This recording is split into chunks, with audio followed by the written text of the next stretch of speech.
Hello and welcome to Adventist Mission. Today we'll look at the role lay people play in the mission of the Seventh-day Adventist Church. Are supporting ministries really supporting ministry? Let's see.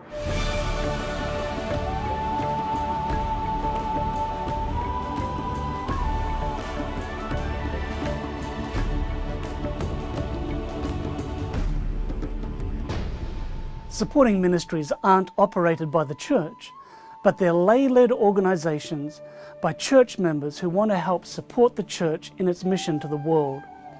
In the country of Cuba recently, I caught up with my good friend Don Noble. He's the president of Maranatha Volunteers International, and many years ago Maranatha had a global mission vision for Cuba, and they started their own revolution in Cuba, a gospel revolution. So Don, Cuba has really become special not only to Maranatha but to you personally. Oh, no question about it. You know, I've been here so many times that you almost get to feel like you're part of the culture. Yeah. And I've really learned to appreciate the people here and, in a sense, love them. You know, you see their situation, yeah, and you really want for them what they don't have. And I'm not talking just about material things. I'm talking about the opportunities that some of us take for granted in the spiritual realm. Sure. And the truth is that they are hungry, most of them. You know, you look around and they're looking for all kinds of ways to satisfy themselves, but why is it that still today, after all the years that we've been here, the churches are typically full still? Yeah. You know, we just did a dedication here, and like usual, the place is completely jammed and the enthusiasm is high. So yeah, I've just learned to really like it here. Yeah. And I know that it's more than that. I believe we're still making an impact for God. Well, I was talking with Pastor Fontaine this morning, the Cuban Union president. My good friend. Your good friend, and we were talking about, you know, the church here, etc., etc. I asked a series of questions. Then I asked him about Maranatha, and suddenly his face lit up like this, and he became more animated, as if this was something really dear to his heart. Well, you know, it's interesting. Maranatha's involvement here has sort of paralleled his whole tenure as the president. Right. So he's never known a time when we weren't here to build projects that they needed. So we have a really good relationship, and we've learned to understand each other. And he's become pretty good at asking for projects. Well, the amazing thing is, it's 12, 13 years you've been working here, the church membership has more than doubled, and they hadn't seen that sort of growth. Yeah, before. it's basically tripled, but if you ask Pastor Fontaine, he'll say it's a lot more than that. Yeah. Because what happens, I mean, let's be realistic, a lot of people do leave. Leave the country, yeah. And quite a few of them happen to be members of this church. Yeah. So they brought a lot more in than what their current membership maintains. So that's the truth of the matter. Yeah. So we have seen a lot of growth. We've seen a lot of baptisms. We've seen a lot of people accept Christ. And that's, for me, that's the only reason you're in ministry. And we do see that right here in a unique way. You know, both of us have been in a lot of places around the world. This place is just unique. Yeah. It's got a charm to it. Yeah. Well, you know, last night when we went to that dedication of the house of prayer, the house, what do you call it? House of Light. House of Light. We arrived 2 hours late. Yes. It had been pouring rain. Yeah. And there's people are just crowding there, waiting still. We go in and we did a head count, and it was close to 500 people crowding into the living room of the pastor's house. Right. Yeah. And the reason we were there was to dedicate a building, but it wasn't about a building. No, the building is simply a catalyst for what needs to happen in that area. But you'd be surprised, you know, a lot of people, especially in North America, don't understand the impact of that building. In a society like this, as well as many other societies around the world, when you have that place, it's representative for them of who God is. And if they have a shack, you have a weak God. Yeah. If you have a nice place, you're proud. Yeah. And you invite your neighbors, and neighbors want to come and see, how did something like this happen in our town? That's right. This doesn't happen in our town. No. We're in the boondocks of Cuba. Yeah. And why would anybody care to come here and help us? You know, this is one of the things about, there is a tendency in some parts of the church to move congregational, to look, only care for their area. That's one of the blessings of this church, that it has an international perspective, and we care for people who are less fortunate than we are, who can't build their own church in their house. Oh, you're absolutely right. You've hit a key thing. I hate to see the thought process that sometimes starts to come out that's somewhat congregational, because if everyone could get out and really see the difference that they can make by reaching out to their fellow Christians around the world and helping them, my goodness, you wouldn't want to selfishly keep it for yourself. No, exactly. You'd want to do everything you can to share it beyond. Exactly. Well, Don, we really appreciate what you do with Maranatha. As I like to say, you have a global mission vision. Well, it's such a privilege, and for us, we're just part of you, part of the church, working together, trying to make things happen, because, we all want to go to heaven, right? Yeah. We're on the get off the planet plan. Okay. So. Okay. Thanks a lot, Don. Hey, you what? Good talking to you.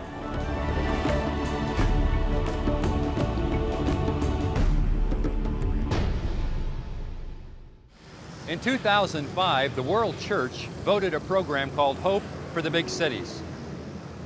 And the vision was that the gospel of Jesus would go to millions and millions of people living in cities. Today, more than half of the world's population live in cities.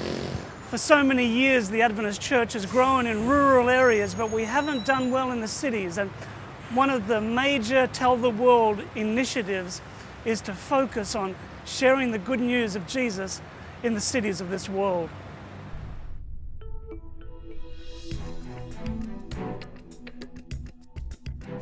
As a church today, we face a great challenge, and it's not that we haven't seen it coming.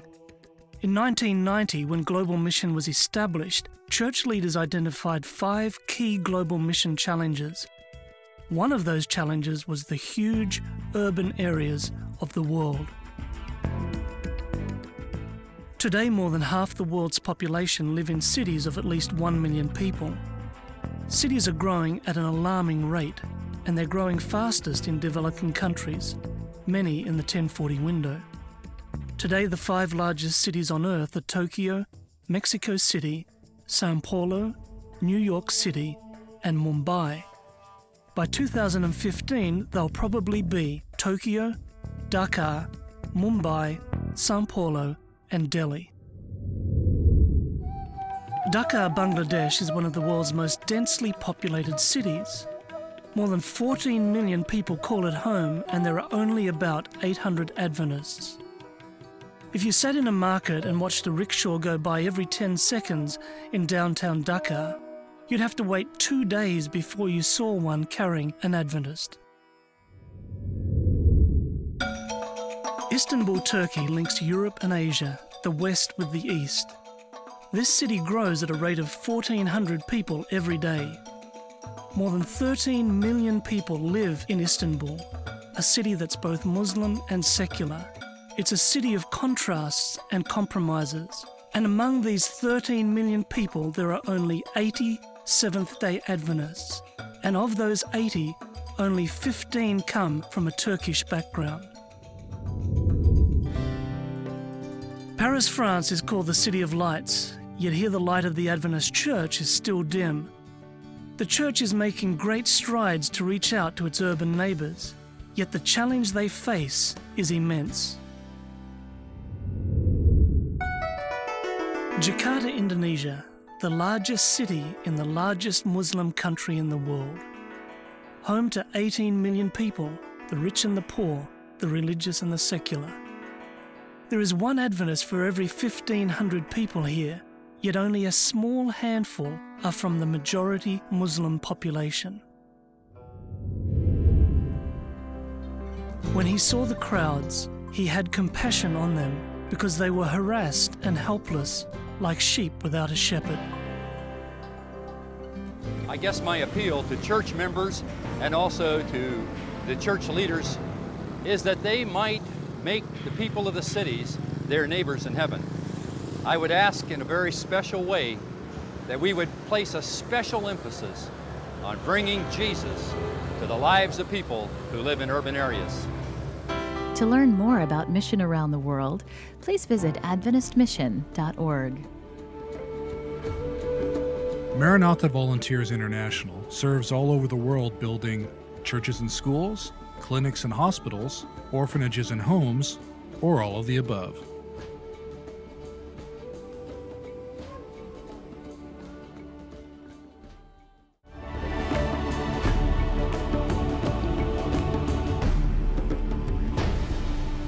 The correct answer is all of the above, although Maranatha's main focus is the construction of churches and schools.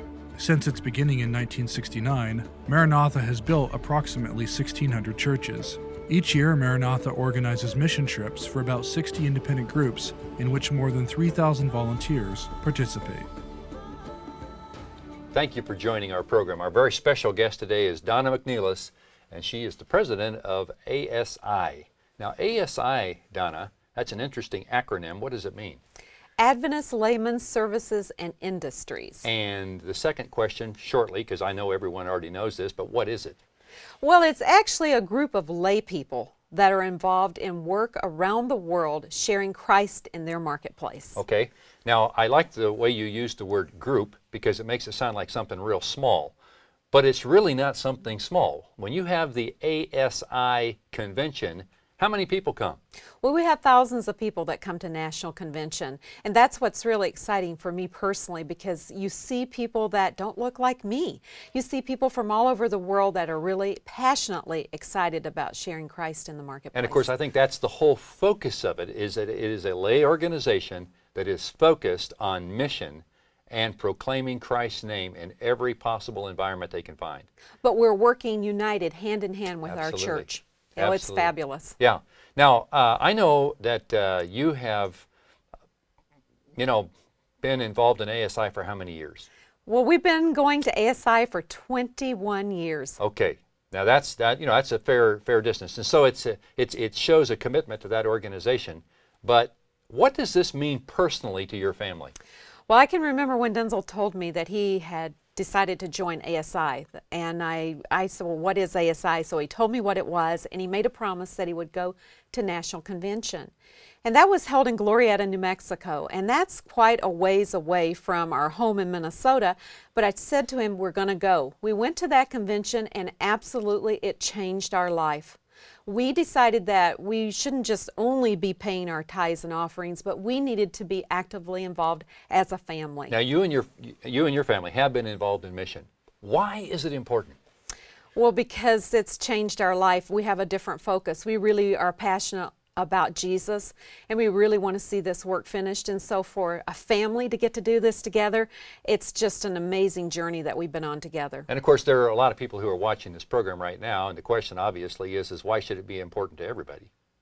Well, I think that if you have children and you want to see your children in heaven with you, that you want to be involved with them, and this gives them a purpose, and it's given our family a purpose, absolutely. Yeah, just the wide range of activities that you've been involved in as a family. I'm asking you to tell me about each one of them, but give me just what are the titles of the things that you've been involved in? Well, Youth for Jesus was begun with ASI 11 years ago, and that's really what has made the biggest impact on our children. Sure, they've traveled around the world, okay. and ASI Youth for Jesus definitely made a big difference, and that's where they got committed to Jesus by being actively involved in evangelism, and that was doing door-to-door, that was preaching, that was doing health expos, whatever it took. If it was greeting at the door, ushering, whatever, that's what they got to do, and they learned how to do it. Okay. Now, but your family has also been involved internationally. Tell me a little about that. Well, I think you can probably remember one of those that we've been involved with. That's Cambodia. Yes. I remember that just like it was yesterday. It was such a moving experience as a mother for me to see my children involved in preaching with thousands of people in that auditorium. And I remember my son going all the way up to the top of those stairs, and he looked down over this large, vast audience there, and he realized that Jesus was going to be speaking through him. Yeah. And it wasn't about him, it was about Jesus. Yeah, yeah. I remember, of course, being there during that series, and you know, listening each evening and watching how the Holy Spirit worked on people's lives. And of course, that was almost an entire audience that was full of people who really didn't know very much about Jesus, because these were in the days not too long after Pol Pot had finished with the country. That's right. And to see our daughters being involved, I mean, Yeah. it's been an amazing thing for us. Yeah. Now I'm going to come back after the little break we have here, and we're going to talk about your personal involvement. I've also had a chance to observe your involvement in this. And I suppose the question I eventually want to come to, Donna, is what can the world church do to involve their families in mission? Let's come back right after the break, and we'll talk about these things. Stay with us, and we'll be back in just a minute. Hi, I'm Dan Weber, one of the video producers at the Office of Adventist Mission at the General Conference of Seventh-day Adventists. 4 times a year, I make a trip with one of these cameras, and we go out around the world, and we see the life of the Seventh-day Adventist Church, and we share these exciting mission stories with you here on this TV show. I want to share with you another way that you can take these mission stories and share them with your family and friends. It's called the Adventist Mission DVD. Every quarter, this DVD is sent free of charge to churches in North America. If your church isn't using it, ask your pastor or your Sabbath school superintendent if they will use it. The second way that you can get this DVD is by subscribing to it. It only costs $10 a year, and that pays for the shipping. Go to the website that you see on the screen or call the phone number that you see and subscribe, and every quarter this DVD will get sent to your house. I want to thank you for your prayers and your support of Adventist Mission through the years.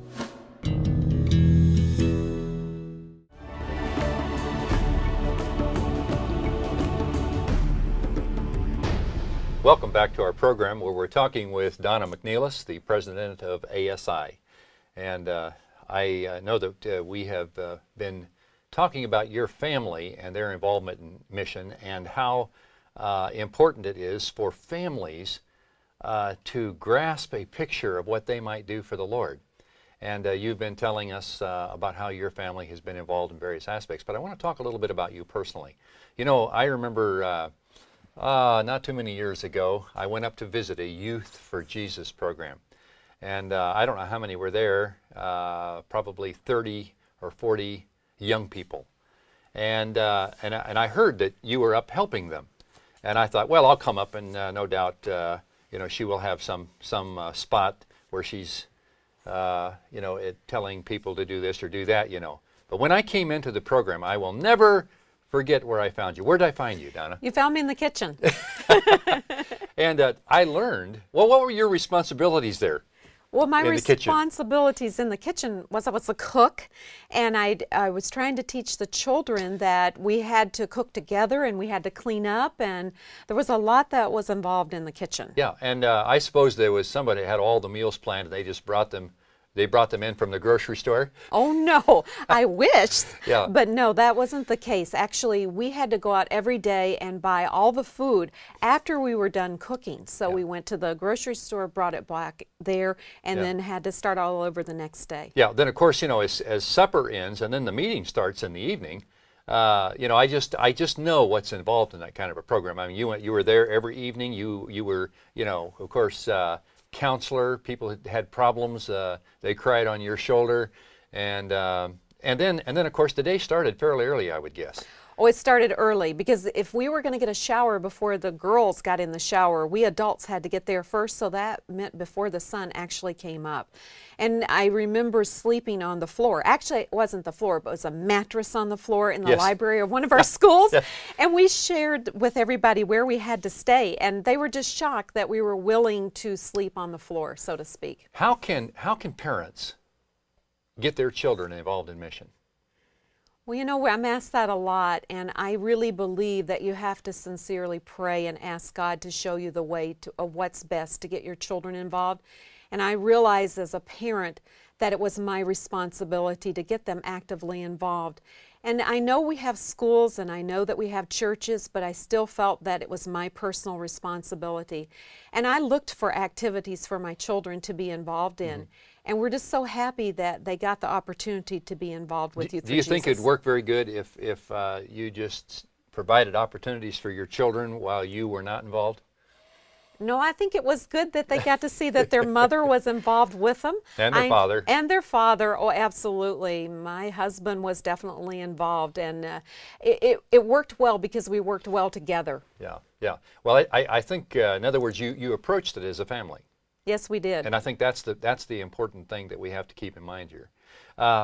You know, I know that that ASI, you know, coming back looking at the wider picture, they have several things that they've been committed to. One is missions, but another one has been young people. And I've watched this. They've done this. What places in the world has ASI touched over the years? What places in the world have they touched? Well, almost where they haven't touched, we could go, maybe would be easier.